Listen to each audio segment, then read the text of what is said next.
Hi hello and welcome to hello Mumbai. ലോകമെമ്പാടുമുള്ള hello മുംബൈയുടെ പ്രേക്ഷകർക്ക് ഒരു നല്ല ദിനം ആശംസിക്കുകയാണ്. ഒപ്പം ഇന്നത്തെ ഈ എപ്പിസോഡിലേക്ക് ഏവർക്കും സുസ്വാഗതം. Hello Mumbai, voice of Maharashtra. Powered by Aegon Shipping. Your cargo is our commitment. Aegon Shipping. Moving the world for you. Brought to you by Amritveni. Amritveni Hair Elixir for Women. Hello Mumbai. Hello Mumbai. Hello Mumbai. Hello Mumbai. തുടങ്ങുന്ന സമയത്ത് ഒരു ആചാര ഭാഗമായിട്ട് ഒരാൾ വന്ന് മുന്നിൽ നിന്നു. നമ്മുടെ ജീവിതത്തിൽ ഏറ്റവും കൂടുതൽ സന്തോഷിച്ച സമയം ഏതായിരുന്നു? തായ്മ പൊട്ടിക്കഴിഞ്ഞ് ഒന്ന് വിചാരിച്ചാൽ 10 എണ്ണം പൊട്ടാൻ പറ്റുന്ന സ്റ്റാമിന, അതിൽ നിന്നൊരു ഊർജം. മാറി നിന്നതോ അതോ മാറ്റി നിർത്തപ്പെട്ടതോ? ഇന്നേ വരെ ഒരൊറ്റ സ്ഥലത്ത് നിന്ന് എന്നെ മാറ്റി നിർത്തിയില്ല.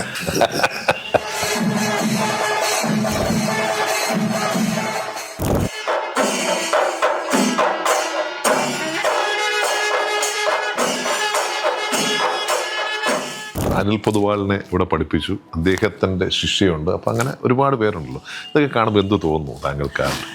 അനിൽ പൊതുവാൾ എന്ന് പറഞ്ഞാൽ നിങ്ങൾ നേരത്തെ പറഞ്ഞത് എൻ്റെ ശിഷ്യനല്ല, ഒരു ഗുരുനാഥന്മാരുടെ കൂടെ ഞങ്ങൾ ഒരുമിച്ച് നടന്നിട്ട് ശിഷ്യനായിട്ടോ സഹോദരനായിട്ടോ ഏട്ടനായിട്ടോ അങ്ങനെ അനിൽ പൊതുവാളിൻ്റെ മനസ്സിൽ അനിൽ പൊതുവാളാണ് കൊണ്ടു കിടക്കുന്നത്.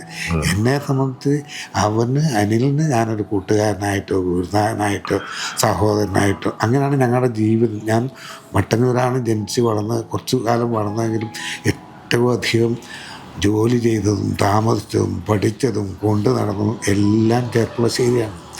ആലിപ്പറമ്പ് ശിവരാമ പൊതുവാൾ, പൂക്കാറ്റ് രാമപൊതുവാൾ, തിരുവേപ്പൂർ രാമപൊതുവാൾ, ആലിപ്പറമ്പ് കൃഷ്ണപൊതുവാൾ തുടങ്ങിയ മഹാരഥന്മാരുടെ കൂടെ, പ്രത്യേകിച്ചും നമ്മുടെ കുട്ടിയുടെ അമ്മാവൻ തൃത്താല കേശവ പൊതുവാൾ ഉൾപ്പെടെ അവരൊക്കെ ജീവിച്ചിരുന്ന സ്ഥലം ചെർപ്പുളശ്ശേരി പരിസരമാണ്. അപ്പോൾ അവിടെയായിരുന്നു എൻ്റെ വളർച്ച. എന്നാൽ കുട്ടിൻ്റെ വളർച്ച എന്നുള്ളതല്ല ഞാൻ ഉദ്ദേശിക്കുന്നത്, ജീവിതത്തിൻ്റെ വളർച്ച. അങ്ങനെ അനിൽ പൊതുവാളും ഞാനൊക്കെ ഒരുപാട് മേളങ്ങളും തായ്മൊക്കെ പങ്കെടുത്തുള്ള പിന്നീടാണ് അദ്ദേഹം ബോംബെക്ക് വന്നത്. ഇവിടെ വന്ന് ഓരോ ശിഷ്യന്മാരെ ഉണ്ടാക്കുമ്പോഴും ശിഷ്യകളെ ഉണ്ടാക്കുമ്പോഴും അനിലിൻ്റെ മനസ്സിൽ എന്നെയും കൂടി സ്നേഹിക്കുന്നു, വിളിച്ചാൽ നല്ലതാണ്.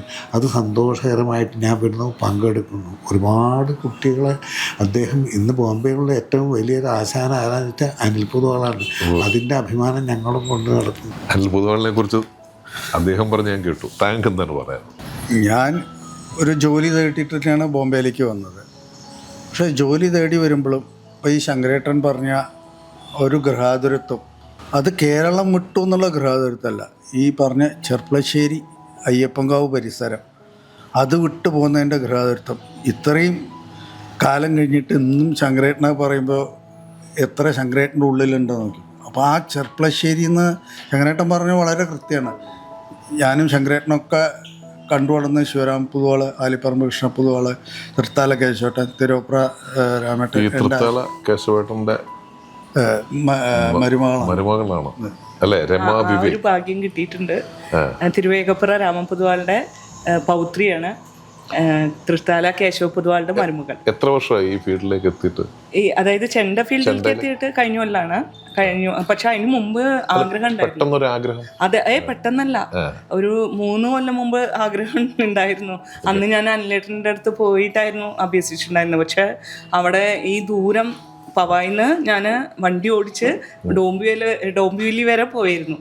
എന്നിട്ട് അത് സാധിക്കാതെ പറ്റിയപ്പോഴാണ് ഞാൻ അനിലേട്ടനോടൊന്ന് റിക്വസ്റ്റ് ചെയ്തത് പവായി വരെ വരാൻ പറ്റുമോ എന്നൊക്കെ. അപ്പോൾ അനിലേട്ടൻ ഒരേ ഒരു കണ്ടീഷനെ വെച്ചുള്ളൂ, 10 പേര് റെഡിയാക്കാൻ പറ്റുമെങ്കിൽ റെഡി. അതിനുശേഷം ഇങ്ങനെ ഓരോരുത്തരായിട്ട് തപ്പി നടക്കുകയായിരുന്നു ഞാൻ ഈ മറാഠികളിലൊക്കെ എല്ലാവരോടും. അല്ല, ഈ അരങ്ങേറ്റത്തിന് ഉണ്ടായ എല്ലാവരും മലയാളീസ് തന്നെയാണ്.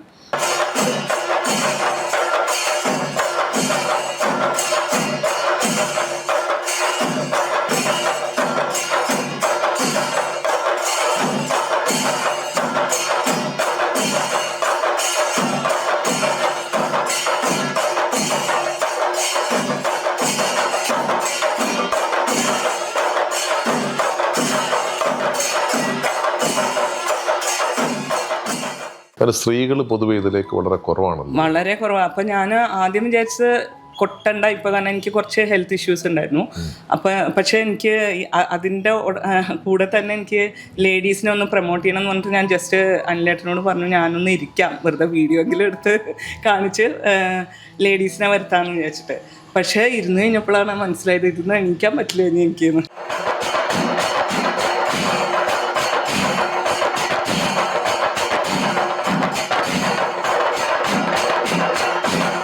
എത്ര മണിക്കൂർ കൊട്ടി? പൊതുവേ പ്രാക്ടീസ് അവേഴ്സിന് ഞങ്ങൾ 2 മണിക്കൂറാണ് കൊട്ടുന്നത്. അത് പക്ഷേ ഇരുന്നിട്ടായതുകൊണ്ട് അത്ര വിഷമമില്ല. എന്നാലും എനിക്ക് പിന്നെ ഒരു വിഷമവും തോന്നിയില്ല. അവിടെ ഇരുന്നു. മനസ്സിലെന്താണ് ഇപ്പോൾ ഒരു ആഗ്രഹം? തൃശ്ശൂർ പൂരത്തിന് കൊട്ടണമെന്നൊക്കെയുണ്ടോ? അത്ര വലിയ ആഗ്രഹമൊന്നുമില്ല. എനിക്ക് തായമ്പക പഠിക്കണം എന്നുണ്ട്, നല്ല മോഹമുണ്ട്. അത് അടുത്ത കൊല്ലം ഏതെങ്കിലും എപ്പോഴാണ് അനിലേട്ടും പറയണത് അന്ന് ഗുരുവായൂർ അമ്പലം നടയിൽ വെച്ചിട്ട് ചെയ്യണം എന്നാണ് ആഗ്രഹം. വേറെ ഒന്നുമില്ല. അത് തീർച്ചയായും പെട്ടെന്ന് സാധിക്കാവുന്നൊരു. തീർച്ചയായിട്ടും നമുക്കൊക്കെ ഒരുമിച്ച് പ്രാർത്ഥിക്കാം. പ്രത്യേകിച്ച് അനിൽ ഇവിടെ ഉണ്ട്. തീർച്ചയായും കൃത്യമായിട്ട് ഒരു 90 ദിവസത്തെ ക്ലാസ് മതി. കണ്ടിന്യൂ ആയിട്ടാണെങ്കിൽ 3 മാസം, ഇല്ലെങ്കിൽ 1 കൊല്ലം എടുത്താലും ഒരു 90 ദിവസത്തെ ക്ലാസ് കൊണ്ട് ഒരു തായമ്പക അരങ്ങേറ്റം നടത്താൻ രമയ്ക്ക് സാധിക്കുന്നുള്ളതാണ് ഞാൻ ഇന്നലെ കണ്ട് എനിക്ക് അവിടെ മനസ്സിലായിട്ടുള്ളത്. അങ്ങനെ ആവട്ടെ, ഞങ്ങളും പ്രാർത്ഥിക്കാം.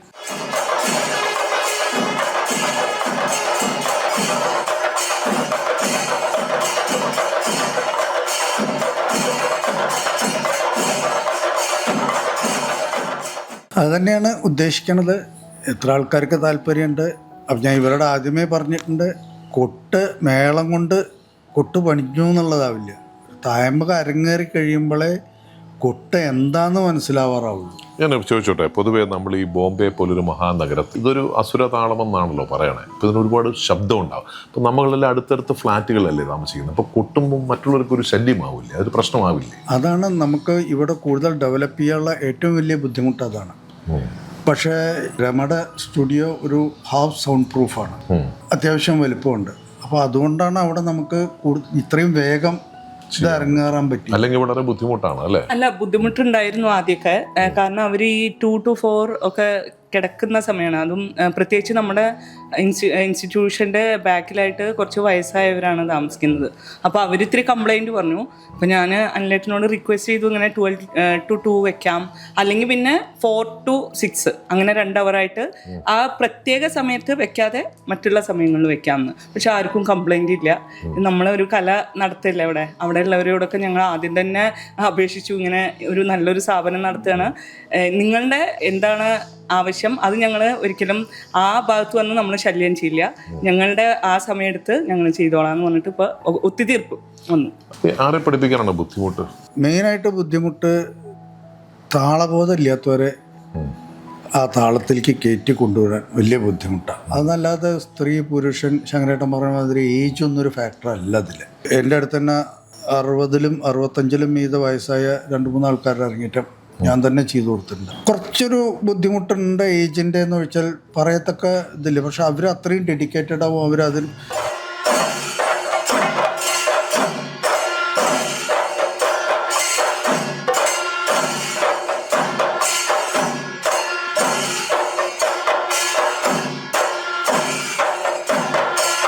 ചെണ്ട നമ്മുടെ കൈ കിട്ടുന്നതിന് മുമ്പ് നമ്മളൊരു കല്ലിൽ അഭ്യസിച്ചെടുക്കുക അങ്ങനെയൊക്കെ അല്ലായിരുന്നോ? ഇപ്പോഴും അങ്ങനെയൊക്കെ തന്നെയാണ്. ഇപ്പോഴും അങ്ങനെ തന്നെയാണ്. മുമ്പ് കല്ലായിരുന്നു, ഇപ്പം അതിന് പകരം മരത്തിൻ്റെ ഒരു മുട്ടികളായി മാറിയിട്ടുണ്ട്. ഞാനൊക്കെ അഭ്യസിച്ചിരുന്ന കാലത്ത് കരിങ്കല്ലിലായിരുന്നു. അപ്പം അതിന് പകരം മരത്തിൻ്റെ മുട്ടികൾ. ഇന്ന് പിന്നെ ഞാൻ ബോംബെയിൽ ക്ലാസ് തുടങ്ങിയ കാലത്ത് 30 കൊല്ലം മുമ്പേ, അന്ന് നമുക്ക് ഇവിടെ മരത്തിൻ്റെ കിട്ടാനില്ല മരം. എന്നിട്ട് അന്ന് നമ്മൾ ഈ ഇവിടെയൊക്കെ ഈ കരിങ്കല്ല് സംഘടിപ്പിച്ച് അന്ന് നമുക്കൊന്നും ചിന്തിക്കാൻ പറ്റില്ല. ഈവൻ കൊങ്കൺ റെയിൽവേയും കൂടി ഇല്ലാത്ത കാലമാണ്. നമുക്ക് പുളിമുട്ടിയൊന്നും കിട്ടാൻ വഴിയുണ്ടായിരുന്നില്ല. എന്നിട്ട് എൻ്റെ ശിഷ്യന്മാരെന്നെ ഇവിടെ ഗാവുകളിലൊക്കെ പോയിട്ട് പുളിയുടെ കമ്പൊക്കെ ഒടിച്ചു കൊടുക്കുന്ന അങ്ങനത്തെ പ്രോപ്പർ പുളിമുട്ടിയൊന്നും അല്ലാതെയാണ് ഇവരിവിടെ പഠിക്കാൻ ആദ്യം. എത്ര ശിഷ്യന്മാരുണ്ട്? തായമ്പകയും മേളവും കൂടിയിട്ട് തായമ്പക അരങ്ങേറ്റം കഴിഞ്ഞ് 70-ലധികം കുട്ടികൾ തായമ്പക അരങ്ങേറ്റം കഴിഞ്ഞിട്ടുണ്ട്. മേളവും തായമ്പയും കൂടി ഒരു 250-300 കുട്ടികളെ പഠിപ്പിച്ചിട്ടുണ്ട്.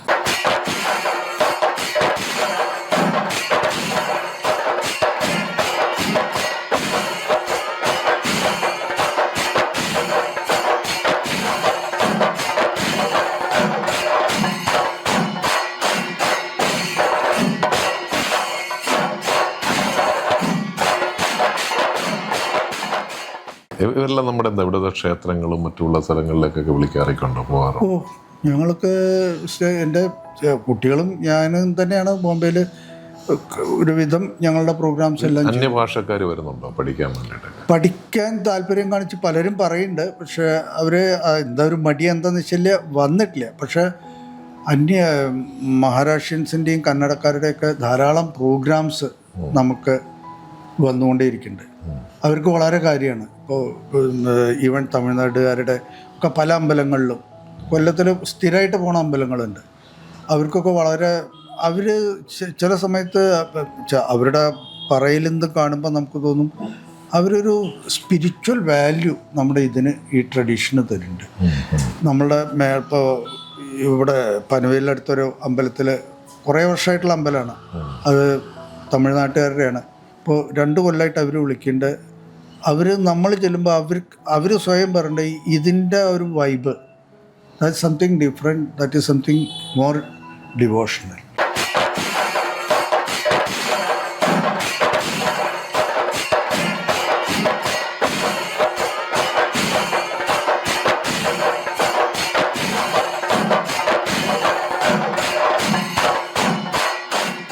കൂടുതൽ വിശേഷങ്ങളുമായി ഞങ്ങൾ തിരിച്ചു വരാം. ഹലോ മുംബൈയിൽ ഒരു ചെറിയ ഇടവേളയാണ്. ദേഖ്തി hello Mumbai, voice of Maharashtra.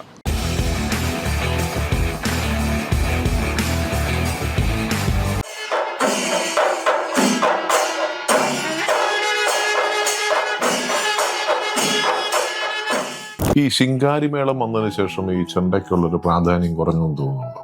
ഉണ്ടോ? അതുണ്ട്. അത് ഈ എസ്പെഷ്യലി ഈ ന്യൂ ജനറേഷൻ ആണെന്ന് തോന്നുന്നുണ്ട്. പക്ഷെ നമ്മുടെയൊക്കെ അതായത് ഞാനൊക്കെ ആ ഒരു ക്ഷേത്ര കലാവാദിയല്ലേ ഈ ചെണ്ട എന്ന് പറയുന്നത്. അതുകൊണ്ട് ആ കുടുംബത്തിൽ പിറന്നുകൊണ്ടാവുണ്ട് എനിക്ക് അതാണ് ഇഷ്ടം. പണ്ടത്തെ മാറ്റങ്ങളൊക്കെ ആവശ്യമല്ലേ? അല്ല, മാറ്റങ്ങൾ ആവശ്യമാണ്, അത്യാവശ്യമാണ്. അപ്പൊ അതും ചെയ്യാം. ഇത് കഴിയട്ടെ, എനിക്ക് ഇതാണ് തുടരണം എന്നുള്ളത്. ശിങ്കാരിമേളയില്ലേ അതിനൊരു ചാടിൽ തുള്ളലും ഇതുമൊക്കെ ഇപ്പോഴത്തെ ന്യൂ ജനറേഷനൊക്കെ അതല്ലേ ആഗ്രഹം. ഈ ശിങ്കാരിമേളം എന്ന കലാരൂപം സ്വതവേ ഞാൻ ഇഷ്ടപ്പെടുന്ന ഒരു വിഷയമാണ്. എനിക്ക് മറ്റു മേളങ്ങളും ഒട്ടും ധാരണയുള്ളതുകൊണ്ട് എന്താണ് ശിങ്കാരിയുള്ളത്. ഇപ്പൊ ചതുരസ്രത്തിൽ നടക്കുന്ന ഒരാൾ, ഒരു 4 കാലുള്ള ഒരു മേശ, അത് 3 കാലം വെച്ചിട്ടുണ്ടാക്കുമ്പോൾ അതിൻ്റെ ഒരു സെന്റർ ഓഫ് ഗ്രാവിറ്റി ഇതൊക്കെ ഉണ്ട്. അത് ഒരു ട്വിസ്റ്റ് തരും. ആ ട്വിസ്റ്റിന് കുറച്ച് സമയത്തേക്കൊക്കെ സുഖം, സ്ഥായിയായിട്ട് നിൽക്കണമെങ്കിൽ ഈ 4 കാല് തന്നെ വേണം. അങ്ങനെ ഒരു അനുഭവമാണ് ശിങ്കാരി മേളത്തിൽ എനിക്ക് തോന്നുന്നത്. അതാണ് ചെയ്യുന്നത്. അതായത് ഏറ്റവും അധികം വിഷയം അതിൽ വരുന്ന തിസ്രം എന്ന് പറയും. തക്കിട്ട തക്കിട്ട തക്കിട്ട തക്കിട്ട തും തക്കിട്ട തക്കിട്ട ഇങ്ങനെ വന്നു കഴിഞ്ഞാൽ ഓട്ടോമാറ്റിക്കലി കുറച്ച് സമയത്തേക്ക് ആടും. മറ്റതല്ല, അത് ആ ഓളത്തിൽ അങ്ങനെ നിൽക്കുമ്പോൾ അതിൽ നിന്ന് വന്നൊരിതേ അവള്. പണ്ട് സ്ത്രീകൾ കുറവായിരുന്നല്ലോ ചെണ്ടമേളത്തിൽ പങ്കെടുക്കുന്നത്. പക്ഷെ ഇന്ന് തായമ്പകൽ നമ്മൾ ശിങ്കാരിമേളം നോക്കിക്കഴിഞ്ഞാൽ കൂടുതലും സ്ത്രീകളാണ്. പഠിക്കാൻ ഒരു വിഷമവും ഇല്ലാത്ത സംഭവമാണ് എൻ്റെ കാഴ്ചപ്പാടിൽ ശിങ്കാരിമേളം. നിങ്ങൾക്ക് 2 കൈ കൊണ്ടും ഈ കയ്യിലും ഈ കയ്യിലും ഒരു കോലെടുത്തിട്ട് ഡെഗ് ഡെഗ് ഡെഗ് ഡെഗ് ഓരോ അടിയുണ്ട്. ഡെഗ് ഡെഗ് ഡെഗ് ഡെഗ് ഡെഗ് ഡെഗ്.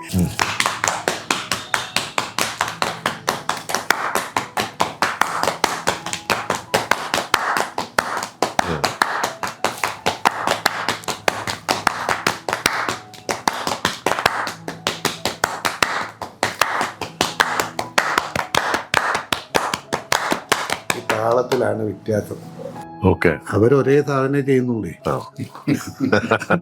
അപ്പോൾ ശിങ്കാരിമേളം ഇപ്പൊ അവർ കൊട്ടിയില്ല, അവർ ശിങ്കാരി പഠിച്ചിട്ടൊന്നുമില്ല. പക്ഷെ ഇത് ചെയ്യാൻ, ഇത് സാധാരണ ഒരാൾ ചെയ്യാൻ പറഞ്ഞത് ഈ താളത്തിലാണ്.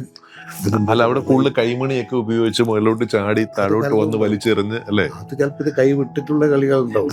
അത് അല്ല, അതൊക്കെ കാണുമ്പോൾ നമുക്ക് അല്ല നമ്മളെ പ്രത്യേകിച്ച് ഇപ്പൊ നമുക്കൊരു എൻജോയ്മെന്റ് മൂഡിലാണ് നമ്മൾ സ്ഥലത്ത് പോകുന്നത്. അപ്പൊ അതിനല്ലേ അല്ല എൻജോയ് ചെയ്യാൻ ഈ ചെണ്ട എന്നുള്ള ട്രഡീഷണൽ ഇൻസ്ട്രുമെന്റ് തന്നെ വേണോന്നുള്ളൂ എന്റെ ചോദ്യം. എൻജോയ് ചെയ്യാൻ ഞാൻ കണ്ടിട്ടുണ്ട് ഈ ചെണ്ടയൊക്കെ മുകളിലോട്ട്. അല്ല, ചെണ്ട താളം ഇതൊക്കെ മുകളിലിട്ടിട്ട് ഒരു അതിനെ നമ്മൾ ഇതിന് ഞങ്ങളെ പോലുള്ളവര്. അല്ല, ഞാൻ ചോദിച്ചത് പൊതുവെ കാലത്തിനൊത്ത് നമുക്കൊരു മാറ്റം അതനുസരിച്ച് മാറിക്കൂടെ അല്ലേ? അത് തീർച്ചയായും ശരി തന്നെയാണ്. ഞങ്ങളുടെ സംഗീതത്തിൽ മാത്രമുണ്ട്. അല്ല, ഡാൻസിൽ പറയുന്ന പോലെ തന്നെ ക്ലാസിക്കൽ ആൻഡ് ബോളിവുഡ് അപ്പോ ഞാൻ പറയുകയാണെങ്കിൽ ക്ലാസിക്കൽ ബേസ് ആണ്. ബോളിവുഡ് എപ്പോൾ വേണമെങ്കിലും ഏത് പ്രായത്തിലും പഠിക്കാം. കാരണം എന്താ വെച്ചാൽ ആ ബേസ് ഉണ്ടല്ലോ. അതുപോലെയാണ് ഞാൻ ഈ തായമ്പയായാലും നമ്മുടെ ചെണ്ടയായാലും ഞാൻ കരുതുന്നത്. കാരണം ശിങ്കാരിമേലൊക്കെ എപ്പോൾ വേണമെങ്കിലും പഠിക്കാം.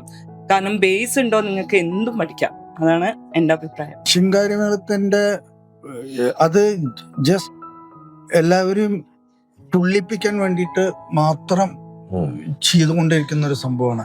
ഇപ്പൊ നാളെ മറിച്ചപ്പോ ഡാൻസിന് മൃദംഗം വേണം, വയലിൻ വേണം, ഇത് വേണം.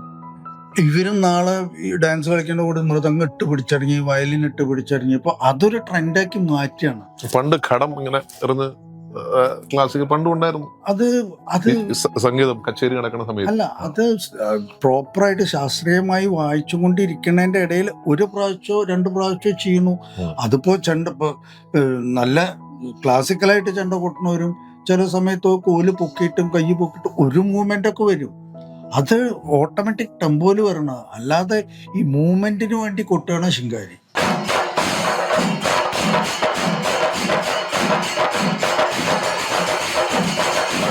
അങ്ങനെയുണ്ട്. നമുക്ക് തകിലും നാദസ്വരവും ഉണ്ട്.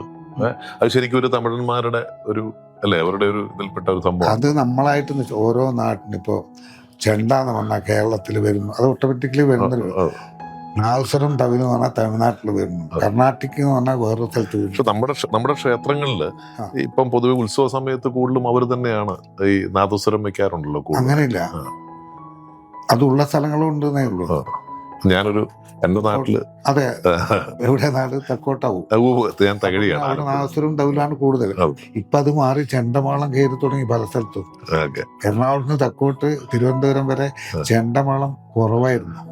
അതെ, അവിടെ ഹരിപ്പാട് മുതൽ അങ്ങോട്ട് തമിഴ് നാദസ്വരമാണ് ഒരുപാട്. അങ്ങനെയാണ്. ഇപ്പൊ അത് മാറി ഒരുപാട് മാറ്റങ്ങളൊന്നും അങ്ങനെ ഉണ്ടായിരുന്നോ നമ്മുടെ കേരളത്തിൽ തന്നെ ആ സൈഡിലോട്ട് അല്ലേ? അതെന്താണ് അങ്ങനെ ഒരു മാറ്റം വരാനുള്ളത്? അങ്ങനെയായിരുന്നു അന്നത്തെ അവിടുത്തെ കൊണ്ടു നടപ്പ്. ആകെ നാട്ടുകാരതാണ്. പിന്നീടാണ് അവിടെ കുറേശ്ശെ മേളം പോയി തുടങ്ങി. ഇതിനൊക്കെ ഒരു കാരണക്കാരൻ ഞാനും കൂടിയാണ്. ഇതൊരു സത്യമാണ്. അതിനു മുമ്പ് എറണാകുളത്ത് തെക്കോട്ട് ചെണ്ടമാണം വളരെ കുറവായിരുന്നു, തായമ്പൊക്കെ കുറവായിരുന്നു. ഇപ്പോൾ തിരുവനന്തപുരം മുതൽ കാസർഗോഡ് വരെ. അന്ന് കേരളത്തിൽ ക്ഷേത്രവാദ്യ കലാ സംഘടന കൊണ്ടൊന്നും ഉണ്ടായിരുന്നില്ല. അന്ന് കണ്ണൂരുള്ള ആൾ കോഴിക്കോട് ഉള്ള ആളെ പിടിക്കില്ല, കോഴിക്കോടുള്ള ആൾക്ക് പാലക്കാടുള്ളവരെ പിടിക്കില്ല. ഇന്ന് അതൊക്കെ മാറി കേരളത്തിലുള്ള 14 ജില്ലകളിലും ബ്രാൻഡ് ഉള്ളതാണ് കേരള ക്ഷേത്രവാദ്യ കലാ അക്കാദമി. അതുകൊണ്ട് തന്നെ ഇത് തമ്മിൽ അങ്ങോട്ടും ഇങ്ങോട്ടും കൊടുക്കാനും വാങ്ങാനുള്ള മനസ്സ് കലാകാരന്മാർ കാണിച്ചു തുടങ്ങി. ആ മാറ്റം വരുന്നു. ഇപ്പൊ എല്ലാവർക്കും എല്ലാ സ്ഥലത്ത് പോയാൽ, ഇപ്പൊ എനിക്ക് തിരുവനന്തപുരത്ത് പോയാൽ അവിടെ ആളുണ്ട്, ഈ സംഘടനകളുണ്ട്. അപ്പൊ അങ്ങനെ പ്രചരിപ്പിക്കണു ഓരോന്നും. അല്ല, ഇന്നിപ്പോ എനിക്ക് ഒരുപാട് ക്ലാസ്സുകൾ നടക്കുന്നുണ്ടല്ലേ നമ്മുടെ ഇവിടെ തന്നെ. ബോംബെയിൽ എത്ര ക്ലാസ് നടക്കണ്ടാവും? താങ്കളല്ലാതെ മറ്റെത്ര പേര് പഠിപ്പിക്കണ്ടാവും? വേറെയും 2-3 ക്ലാസ്സുകൾ നടക്കുന്നുണ്ട് വെസ്റ്റേൺ സൈഡില്. ഇവിടെ സെൻട്രലില് ഞാൻ തന്നെ താനയില്, ബാണ്ടൂപ്പില്, നെരൂളില്, BRCയില്, പനവേലില് ഒക്കെ ക്ലാസ് എടുക്കും. താങ്കളൊരു എനിക്കൊന്ന് വേറെന്തോ ഒരു ജോലി ചെയ്യുന്ന ഒരാൾ കൂടെയാണ്. ഞാൻ അക്കൗണ്ട്സ് കൺസൾട്ടൻസി നടത്തുന്ന ആളാണ്. അതിന്റെ ഇടയിൽ സമയം കണ്ടെത്തിയിട്ടാണ് ഇത് ഇത്ര പേരെ പഠിപ്പിക്കാൻ വേണ്ടി അല്ലേ? അതിനോടുള്ള ഒരു ആഗ്രഹവും ഇഷ്ടവും. ഞങ്ങളുടെ സൗഹൃദ സംഭാഷണം നടന്നുകൊണ്ടിരിക്കുകയാണ്. ഒരു ചെറിയ ഇടവേളയ്ക്ക് ശേഷം ഞങ്ങൾ വീണ്ടും തിരിച്ചു വരാം. ദേഖ്തേ hello Mumbai, voice of Maharashtra.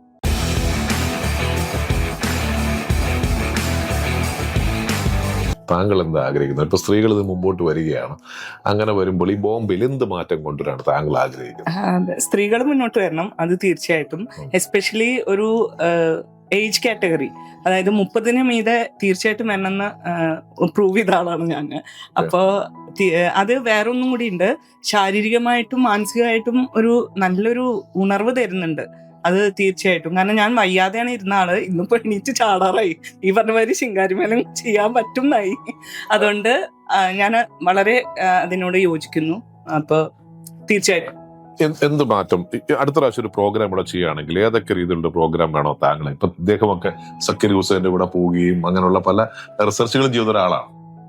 അല്ല, നമുക്ക് ഇതിന്റെ ഈ പറഞ്ഞ മാതിരി ആ ക്ലാസിക്കൽ ടച്ച് ഒട്ടും വിട്ടുപോവാതെ അതിന്റെ ട്രഡീഷണൽ വാല്യൂ ഈ പുതിയ വരുന്ന കുട്ടികളായാലും അവർക്ക് അതിന്റെ പറഞ്ഞു കൊടുത്ത അതിന്റെ വാല്യൂ എന്താന്ന് അവർ മനസ്സിലാക്കി കൊട്ടില് ഈ അതിന്റെ സമ്പ്രദായങ്ങളിലും കൊട്ടണ ശൈലികളിലും മാറ്റങ്ങൾ വരുത്തുക. അത് കൂടുതൽ കുറച്ചും കൂടി ജനകീയമാക്കണമെങ്കിൽ ജനകീയമാക്കാം.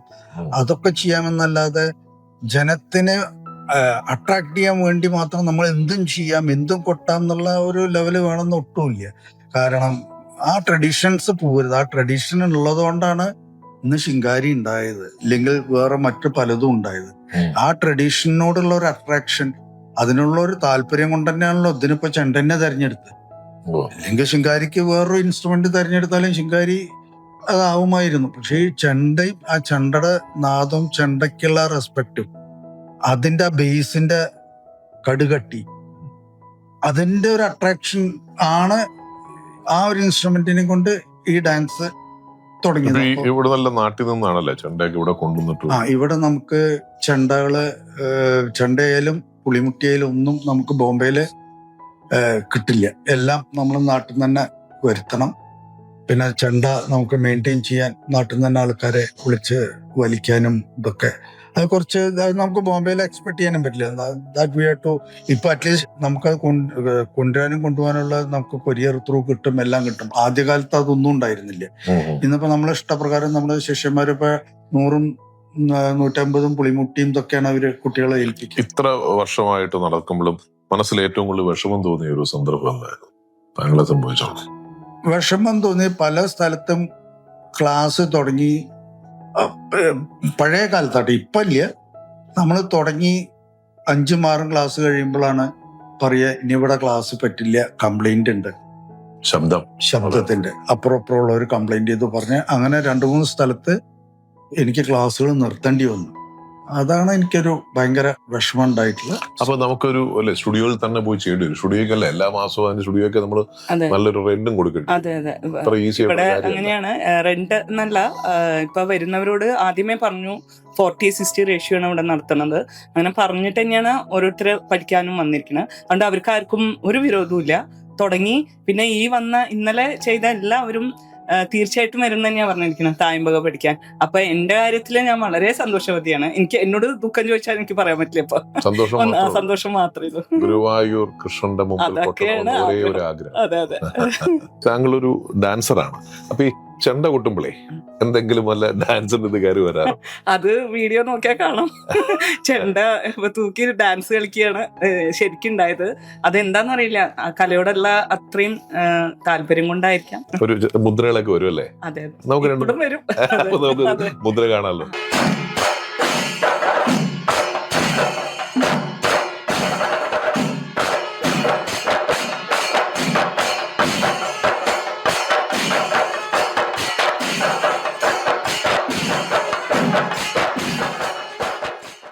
ഇനി വരാൻ പോകുന്ന ചെണ്ട പഠിക്കാൻ അഭ്യസിക്കാൻ ആഗ്രഹിക്കുന്നവർ എന്ത് സന്ദേശമാണ് കൊടുക്കാനുള്ളത്? അവർ ഏറ്റെടുത്ത ജോലി കൃത്യമായിട്ടും ആത്മാർത്ഥമായും സത്യസന്ധമായും നിർവഹിക്കുക. അതാണ് അജമേല എന്ത് സന്ദേശമാണ് കൊടുക്കേണ്ടത്.